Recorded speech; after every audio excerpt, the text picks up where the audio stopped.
Hello everyone. Today we will deal with the new chapter of class 10th biology and the chapter name is life process. हम इस chapter के बारे में पढ़ेंगे जिसका नाम है लाइफ प्रोसेस। लाइफ प्रोसेस का मीनिंग पहले हम यहाँ डिस्कस करते हैं कि लाइफ प्रोसेस का मीनिंग क्या होता है। लाइफ प्रोसेस का मीनिंग ये है कि ऐसे प्रोसेसेस जो हर एक लिविंग ऑर्गेनिजम्स में उनके बॉडी को मेंटेन करने के लिए और उनके जितने भी बॉडी के फंक्शंस हैं, सेल का बनना, वो सब जितने भी प्रोसेसेस हैं, फंक्शंस है, उसको मेंटेन करता है। अगर उनमें से कोई भी एक प्रोसेस अगर मिसिंग हो तो वो ऑर्गेनिजम्स जिंदा नहीं रहते और वो मर जाते हैं। तो पहले हम इस चैप्टर के इंट्रो के बारे में पढ़ेंगे। तो इस चैप्टर में पहले बोला गया है जैसे कि अगर हम किसी भी लिविंग ऑर्गेनिजम्स और नॉन लिविंग ऑर्गेनिजम्स को कैसे डिफरेंशिएट करते हैं कि वो लिविंग है और नॉन लिविंग है। तो पहले तो हम उनमें एक्सटर्नल मूवमेंट्स और जो विजिबल मूवमेंट्स होते हैं उसको देखकर बोलते हैं कि वो लिविंग है या नॉन लिविंग है। अगर हम किसी को दौड़ते हुए देख रहे हैं या फिर किसी को खाते हुए देख रहे हैं और किसी को किसी भी तरीके का मूवमेंट्स करते हुए देख रहे हैं चलते हुए, तो हम उसको बोलते हैं वो लिविंग है। और किसी को नहीं देखते हैं तो वो बोलते हैं नॉन लिविंग है। और लेकिन जो किसी कोई व्यक्ति सो रहा है फिर भी वो तो मूवमेंट नहीं करता, लेकिन फिर भी हम बोलते हैं कि वो लिविंग है, क्योंकि हम उनमें क्या देखते हैं, ब्रीदिंग। क्योंकि वो ऑर्गेनिजम्स जो है ब्रीदिंग करते रहता है और हम जानते हैं कि वो जिंदा है। लेकिन व्हाट अबाउट प्लांट्स? प्लांट्स के बारे में हम कैसे जान पाते हैं कि वो अलाइव है, वो जिंदा है? प्लांट्स तो कोई मूवमेंट्स ऐसे शो नहीं करते, प्लांट्स तो मोस्टली स्टेशनरी होते हैं।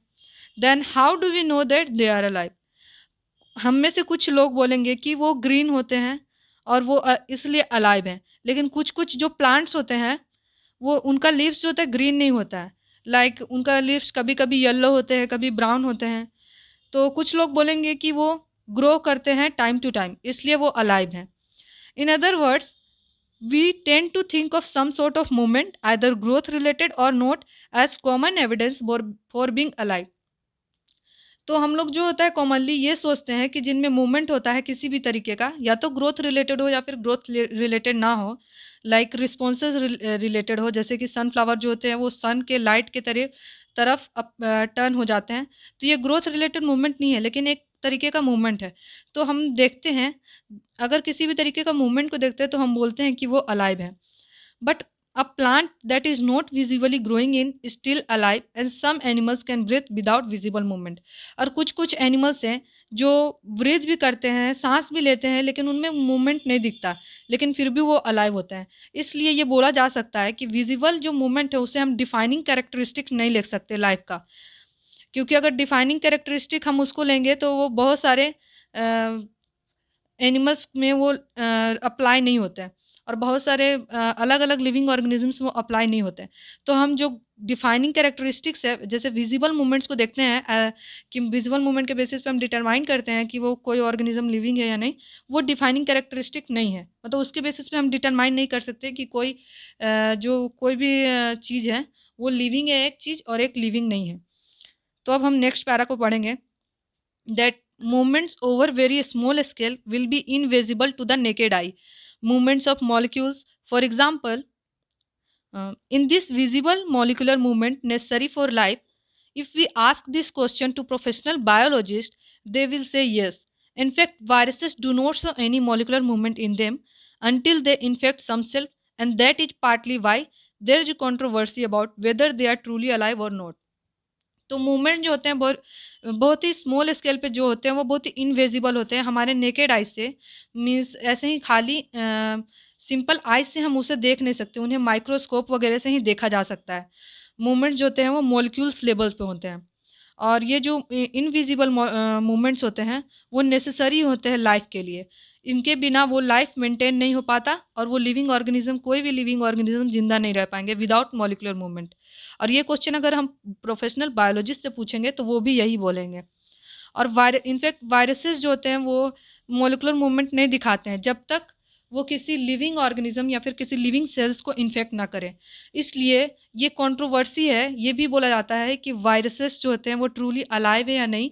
ये भी एक कंट्रोवर्सी है, क्योंकि जब वायरसेस किसी नॉन लिविंग ऑर्गेनिजम्स पे होते हैं, फॉर एग्जांपल अगर वॉल पे हैं और किसी क्या बोलते हैं, वॉल पे हो या फिर डोर पे हो तो वो नॉन लिविंग है।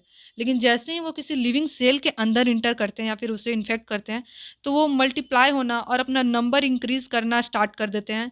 और वो लिविंग, उनमें मूवमेंट्स होते हैं, उनके मॉलिकुलर मूवमेंट्स होते हैं, वो लिविंग कैरेक्टरिस्टिक्स शो करते हैं। तो फिर एक क्वेश्चन है that why are molecular movements needed for life. ये लाइफ के लिए मॉलिकुलर मूवमेंट्स क्यों इतना ज़रूरी है, हम लाइफ के लिए मॉलिकुलर मूवमेंट्स को इतना ज़रूरी क्यों मानते हैं। तो इसके बारे में यहाँ है, देखते हैं आगे।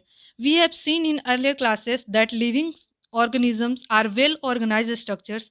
दे कैन हैव टिश्यूज, उनमें टिश्यूज होते हैं, हैव सेल्स, इसको थोड़ा मोटा कर लेते हैं,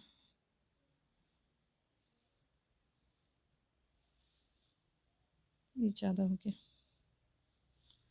उनमें टिश्यूज होते हैं और सेल्स होते हैं।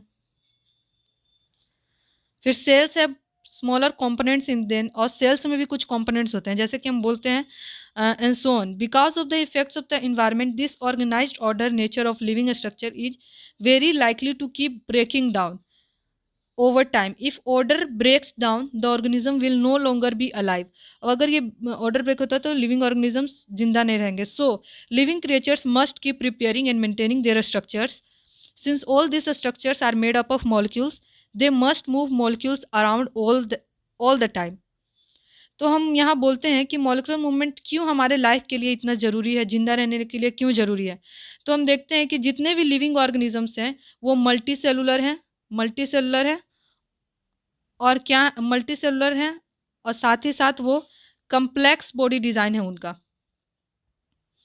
उनका बॉडी डिज़ाइन जो है वो कम्प्लेक्स है, इसलिए उनमें सारे सेल्स जो होते हैं, वो ऑर्गेनिजम्स में जितने भी सेल्स ऑर्गन्स हैं वो सारे ऑर्गेनाइज्ड होते हैं, सारे ऑर्गेनाइज्ड होते हैं और स्पेशलाइज्ड होते हैं। सारे सेल्स जो होते हैं वो एक तरीके से ऑर्गेनाइज्ड होते हैं, अलग अलग ऑर्गन फॉर्म करते हैं, और वो सारे ऑर्गन्स जो होते हैं अलग अलग फंक्शंस परफॉर्म करते हैं। तो हम बोल सकते हैं कि जो टिश्यूज़ है, टिश्यूज़ किसे बोलते हैं, ग्रुप ऑफ सेल्स को। मीन्स ये टिश्यूज़ है, बहुत सारे ग्रुप्स ऑफ सेल्स है, और ये टिश्यूज़ किससे बने हैं, सेल से, मतलब एक एक सेल से बना।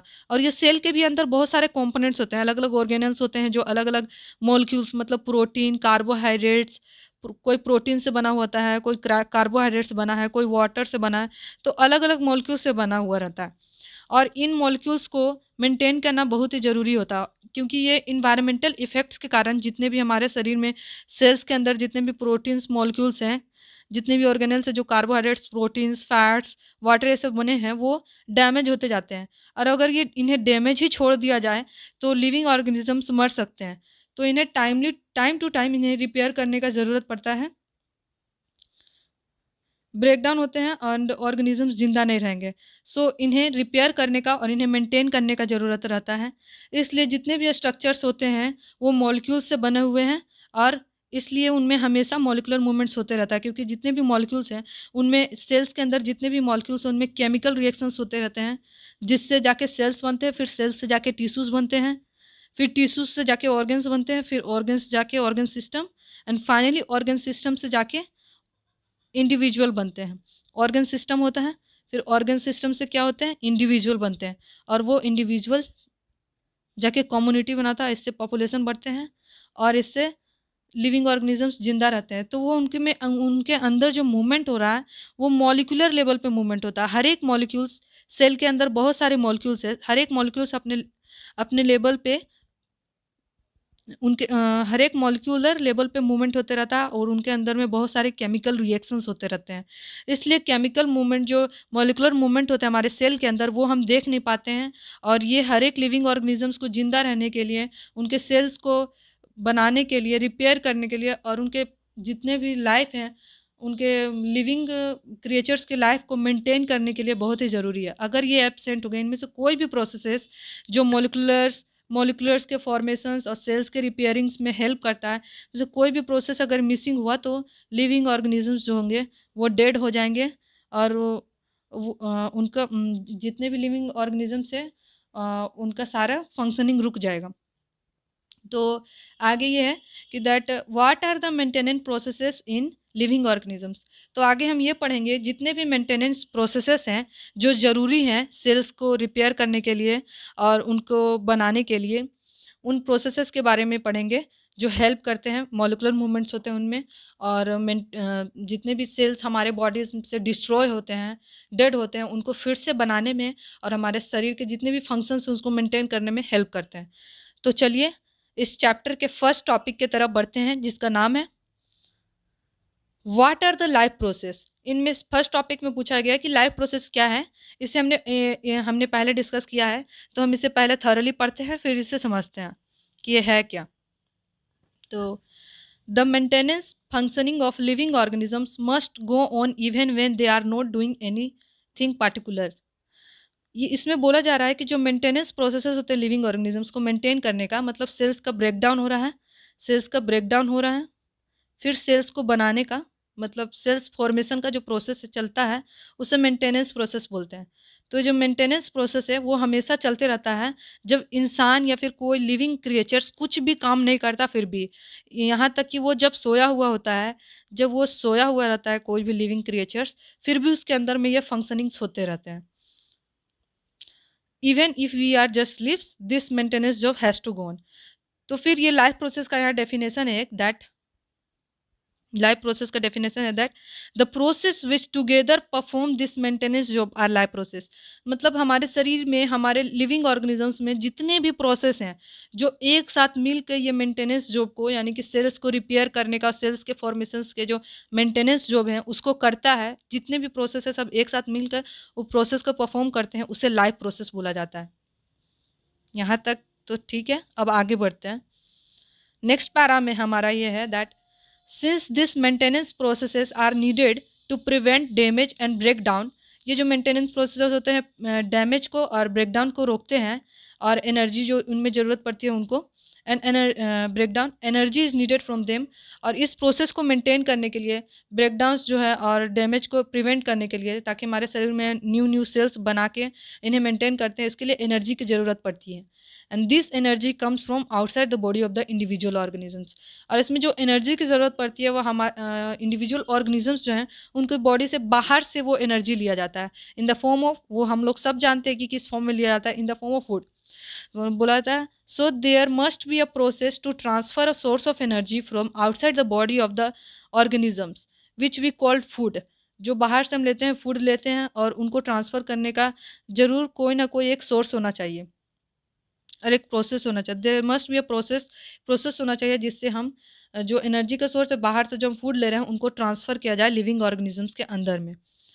अब process we commonly called nutrition. और जो प्रोसेस है जिससे फूड जो होते हैं बाहर से लिविंग ऑर्गेनिजम्स के बॉडी के अंदर ट्रांसफ़र किया जाता है, उस प्रोसेस को हम क्या बोलते हैं? न्यूट्रिशन। उस प्रोसेस को हम न्यूट्रिशन बोलते हैं। तो in the body size of the if the body size of the organisms is to grow, additional raw material will also be needed from the outside. अगर लिविंग ऑर्गेनिजम्स जो होता है जैसे जैसे ग्रो करते हैं तो उन्हें एडिशनल रॉ मटेरियल्स की भी ज़रूरत पड़ते हैं बाहर से, उनके बॉडी के बाहर से। Since life on earth depends on carbon based molecules, most of this food sources are also carbon based. जितने भी लिविंग ऑर्गेनिजम्स है वो मोस्टली कार्बन सोर्सेज पे डिपेंडेड होते हैं, इसलिए उनका जो फूड सोर्स होता है कार्बन सोर्स पे डिपेंडेड होते हैं। जो इम्पोर्टेंट चीज़ें हैं उनको मैंने अंडरलाइन कर दिया है, तो आप इससे भी देख सकते हैं।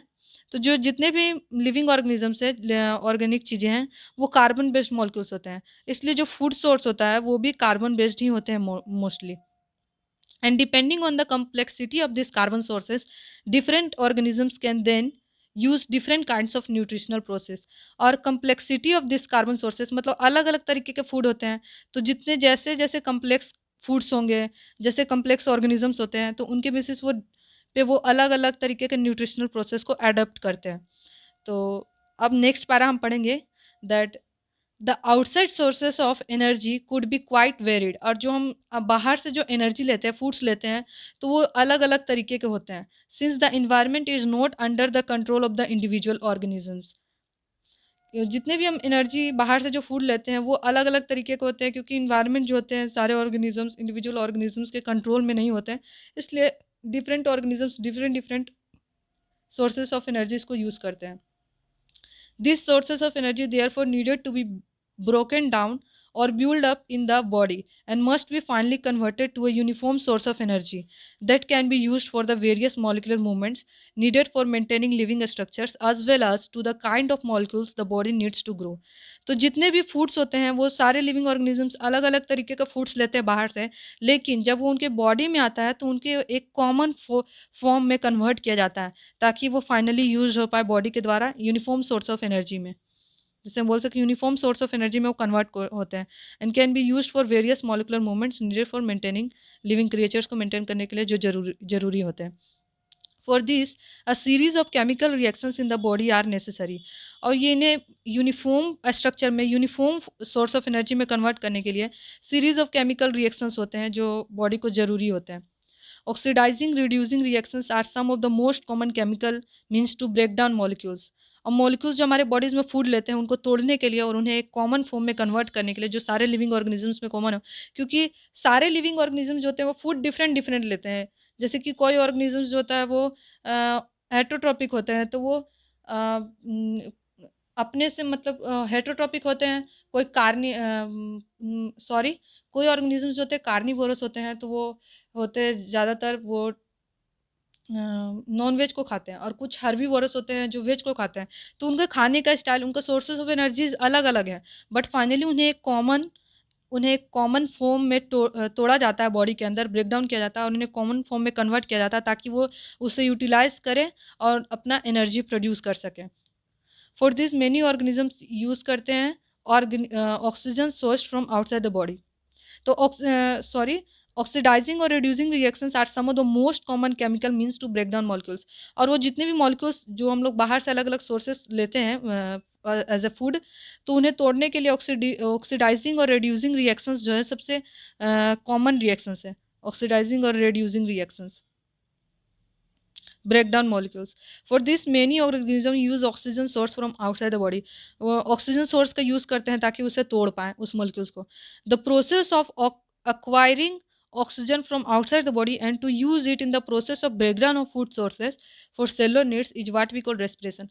और जो प्रोसेस है जिसमें हर लिविंग ऑर्गेनिजम्स जो होते हैं बाहर से ऑक्सीजन को यूज़ करते हैं, बाहर से ऑक्सीजन को लेते हैं अपने बॉडी में और उसे यूज़ करते हैं फूड सोर्सेज जो हम लोग खाते हैं उन्हें तोड़ने के लिए और उससे एनर्जीज वगैरह प्रोड्यूस करने के लिए, ताकि हमारे सेलुलर नीड्स पूरे हो पाएँ, सेलुलर फंक्शन सही से हो पाएँ, उस प्रोसेस को हम रेस्पिरेशन बोलते हैं. और ये सब प्रोसेस जो हैं जैसे कि रेस्पिरेशन, न्यूट्रिशन, ये सब प्रोसेसेस को हम डिटेल में इस चैप्टर में डिस्कस करने वाले हैं. अब हमारा नेक्स्ट पैरा है that in the case of single celled organisms no specific organs for taking in food. और सिंगल सेलुलर ऑर्गेनिजम्स होते हैं जिनमें केवल एक ही सेल होता है और एक ही सेल से वो सारे फंक्शंस कर लेते हैं, तो उनमें कोई स्पेसिफिक ऑर्गन्स नहीं होता है फूड लेने के लिए. वो पूरे के पूरे ऑर्गेनिजम्स ही फूड ले लेते हैं, एक्सचेंज ऑफ गैसेस कर लेते हैं. Exchange of gases or removal of waste may be needed because the entire surface of the organisms is in contact with the environment. तो ये जो लिविंग ऑर्गेनिजम्स हैं उनमें कोई स्पेशल ऑर्गन का ज़रूरत नहीं हो पाता. ये पूरे के पूरे ऑर्गन अपने जो सरफेस है वो कांटेक्ट में रहते हैं. बाहर के इन्वायरमेंट, ये एक्सटर्नल इन्वायरमेंट है और ये इंटरनल इन्वायरमेंट है. तो इनका जो पूरा का पूरा बॉडी सरफेस है वो कांटेक्ट में है एक्सटर्नल इन्वायरमेंट के. तो इनमें डायरेक्ट फूड एक्सचेंज हो जाते हैं, गैसेस एक्सचेंज हो जाते हैं और वेस्ट भी एक्सचेंज हो जाते हैं डिफ्यूज़न के द्वारा. डिफ्यूज़न एक प्रोसेस है वो जिसमें क्या होता है कि जिसमें अगर हायर कंसंट्रेशन, अगर ये जैसे उस डिफ्यूज़न वाले प्रोसेस में ये होता है कि कोई अगर ऑर्गेनिजम्स है उनका ये वॉल है बॉडी वॉल, तो उनका ये इंटरनल इन्वायरमेंट है, एक्सटर्नल इन्वायरमेंट है. तो अगर किसी कंपोनेंट्स का, किसी मटेरियल का कंसंट्रेशन अगर बाहर वाले इन्वायरमेंट में ज़्यादा है तो वो बाहर वाले से अंदर वाले इन्वायरमेंट में ट्रांसफ़र हो जाता है towards gradient, according to their gradient, that is क्योंकि उनका जो कंसंट्रेशन है बाहर ज़्यादा है अंदर कम है तो वो ग्रेडियंट्स के अनुसार अंदर ट्रांसफर हो जाते हैं, इसे डिफ्यूजन बोलते हैं. अगर किसी चीज़ का कंसंट्रेशन अंदर है और बाहर कम, वो अंदर से बाहर ट्रांसफर हो जाता है. ये इसी प्रोसेस के द्वारा जो बाहर में जो भी गैसेज होते हैं उनका कंसंट्रेशन ज़्यादा है तो वो अंदर ट्रांसफर हो जाता है, तो गैसेस एक्सचेंज हो जाते हैं. और अगर वेस्ट मटेरियल इस सेल के अंदर में ज़्यादा बाहर कम तो अंदर से बाहर की तरफ डिफ्यूज़ हो जाते हैं. तो इसी तरीके से इनमें एक्सचेंज चलते रहता है. But what happens when the body size of the organisms increases and the body designs become more complex? लेकिन बोल सकते हैं कि मल्टी सेलुलर ऑर्गेनिजम्स में क्या होता है जब उनका, क्योंकि उनका साइज तो बहुत बड़ा होता है और उनमें हर एक तरीके के डिफ्रेंसिएशंस होते हैं, अलग अलग स्ट्रक्चर्स प्रेजेंट होते हैं, उनमें कम्प्लेक्सिटी होती है। तो बोला जा रहा है कि in multicellular organisms all the cells may not be in direct contact with the surrounding environment, thus simple diffusion will not meet the requirement of all cells. तो बोला जाता है कि लिविंग ऑर्गेनिजम्स में हर एक सेल्स जो होते हैं डायरेक्ट कॉन्टेक्ट में नहीं है, क्योंकि हम मान लेते हैं कि लिविंग ऑर्गेनिजम्स है, ये एक लिविंग ऑर्गेनिजम्स है, इनका मल्टी सेलुलर ऑर्गेनिजम्स है, इसका इसमें बहुत सारे सेल्स हैं, इनमें जो यहाँ सेल है, यहाँ जो सेल है, ये तो कांटेक्ट में है, डायरेक्ट कांटेक्ट में बाहर के इन्वायरमेंट से, लेकिन अंदर के सेल्स जो होते हैं डायरेक्ट कांटेक्ट में नहीं है। हम लोग समझने के लिए ऐसे समझ सकते हैं कि अंदर के सेल्स जो होते हैं वो डायरेक्ट कांटेक्ट में नहीं है, तो इनमें सिंपल डिफ्यूजन प्रोसेस से काम नहीं चलने वाला, सिंपल डिफ्यूजन प्रोसेस से इनमें सारे प्रोसेस नहीं हो पाएंगे, इसलिए इनमें डिफरेंट प्रोसेस का ज़रूरत होता है फॉर फूड एक्सचेंज के लिए, रेस्पिरेशन वगैरह के लिए। तो हम नेक्स्ट पैराग्राफ पढ़ेंगे that we have seen previously how in multicellular organisms various body parts have specialised in the functions they perform. तो हम लोगों ने पहले देखा है कि मल्टीसेलुलर ऑर्गेनिजम्स में बहुत सारे बॉडी पार्ट्स होते हैं और सारे बॉडी पार्ट्स स्पेशलाइज्ड होते हैं अपने फंक्शंस परफॉर्म करने के लिए। फॉर एग्जांपल्स हमें ब्रेन्स होते हैं, लिविंग ऑर्गेनिज्म जो होते हैं complex living organisms, multicellular organism, उनमें ब्रेन्स होते हैं, हार्ट होते हैं, किडनी होते हैं, लंग्स होते हैं, और इन सब का फंक्शंस अलग होते हैं। ब्रेन का फंक्शंस होता है मैसेज ट्रांसफ़र करना, हार्ट का फंक्शंस होता है ब्लड पंप करना, लीवर का फंक्शन होता है ऑक्सीजन को, एयर को प्यूरिफाई करना। तो सारे जो होते हैं स्पेशलाइज्ड होते हैं, उनका अलग अलग फंक्शंस होता है। तो we are familiar with the idea of this specialised tissues and with their organizations in the body of the organisms. Is it therefore not surprising that the uptake of food and oxygen will also be the functions of specialized tissues? इसलिए हम बोल सकते हैं कि जो Uptake है food का और ऑक्सीजन का, ये भी किसी स्पेशलाइज्ड टिश्यू या ऑर्गन का काम हो सकता है। However, this poses a problem since the food and oxygen are not taken up at one's place in the body of the organism. क्योंकि फूड और ऑक्सीजन होते हैं लिविंग ऑर्गेनिज्म के किसी एक पार्ट में नहीं होते हैं, उन सारे बॉडी पार्ट्स के लिए वो जरूरी होते हैं, इसलिए ये इसमें एक प्रॉब्लम है। That however this poses a problem since the food and oxygens are not taken up at one's place in the body of the organism while all parts of the body need them. सारे body parts को इसकी ज़रूरत होती है। Food और oxygen जो होता है, जैसे हम लिविंग ऑर्गेनिजम्स हैं, तो फूड और ऑक्सीजन हमारे सिर्फ इस पार्ट में ज़रूरत नहीं होंगे, हमारे बॉडी के सारे पार्ट्स में फूड और ऑक्सीजन की ज़रूरत है जिंदा रहने के लिए। तो ये एक स्पेशलाइज्ड ऑर्गन्स के द्वारा होगा और वो एक ही जगह होगा, तो ये पॉसिबल नहीं है। तो इसके लिए क्या है कि एक और सिस्टम डेवलप्ड है जिसको हम ट्रांसपोर्टेशन सिस्टम बोलते हैं। ट्रांसपोर्टेशन सिस्टम के द्वारा क्या होता है कि हमारे बॉडी में फूड और ऑक्सीजन्स तो जो होते हैं वो ट्रांसपोर्ट होते हैं अलग अलग, जिस ऑर्गन्स में हमारे बॉडी के जो ऑर्गन स्पेशलाइज्ड है फूड और ऑक्सीजन को लेने के लिए, बनाने के लिए, उस जगह से बॉडी के हर एक पार्ट्स में, हमारे बॉडी के हर एक पार्ट्स में सॉरी अलग ही स्ट्रक्चर बन गया, हम लिविंग ऑर्गेनिजम्स बनाते हैं, इसके हमारे बॉडीज़ के हर एक पार्ट्स में ये ट्रांसफ़र होते हैं। जितने भी अगर ऑक्सीजन फूड वगैरह हमारे बॉडी के हर एक पार्ट्स में ट्रांसफ़र होते हैं अलग अलग वेजल्स के द्वारा, और ये जो वेजल्स है ये ट्रांसपोर्ट का काम करते हैं। इस प्रोसेस को हम ट्रांसपोर्टेशन बोलते हैं। ट्रांसपोर्टेशन को भी हम डिटेल में पढ़ेंगे इस चैप्टर में। For carrying food and oxygen from one place to another in the body. अब हमारा नेक्स्ट पैरा है that when chemical reaction use the carbon source and the oxygen for energy generation, they create byproducts that are not only useless for the cells of the body but could even be harmful. These waste byproducts are therefore needed to be removed from the body and discarded outside by a process called excretion. Again, if the basic rules for body. तो हमें बोला जाता है कि हमारे body में जितने भी केमिकल रिएक्शंस होते हैं उनमें कार्बन सोर्स की ज़रूरत होती है ऑक्सीजन के लिए, एनर्जी जनरेट करने के लिए। तो उस समय, उस प्रोसेस के समय जब एनर्जी जनरेट होता है तो उसी समय हमारे बॉडी में बहुत सारे बाई प्रोडक्ट्स भी प्रोड्यूस होते हैं जो हमारे बॉडी के लिए यूजलेस होते हैं, उनका कोई ज़रूरत नहीं होता। अगर वो बॉडी में रहेंगे तो वो हार्म ही करेंगे, उनका कोई फ़ायदा नहीं होता। तो इन्हें हमें हमारे बॉडी से निकालना होता है, therefore needed to be remove from the body. और उनके लिए एक स्पेशलाइज्ड प्रोसेस किया जाता है जिसका नाम है एक्सक्रीशन। एक्सक्रीशन को भी हम डिटेल में डील करेंगे। तो ये डिफरेंट टाइप के लाइफ प्रोसेसेस हैं जो हमारे बॉडीज़ को मेंटेन करने के लिए बहुत ही ज़रूरी होते हैं। और इन चैप्टर्स, इन जितने भी टॉपिक्स है, जितने भी प्रोसेसेस है, इसको हम आगे डिटेल्ड में डील करेंगे। And again, if the basic rules for body design in multicellular organisms are followed, a specialized tissue for excretion will be developed, which means that transportation system will need to transport waste away from cells to the excretory tissue. Let us consider these various processes so essential to maintain life one by one. अब हम इस सारे topics को, सारे processes जो हमारे life को maintain करने के लिए, लिविंग क्रिएचर्स के लाइफ को मेंटेन करने के लिए ज़रूरी हैं, उन्हें जिंदा रखने के लिए ज़रूरी हैं, उनको पढ़ेंगे। अब ये कुछ क्वेश्चंस है जो आपको करने हैं। अगर आप लोगों को इसमें डाउट्स होता है तो कमेंट करिए कमेंट बॉक्स में, I will reply. So thank you for watching.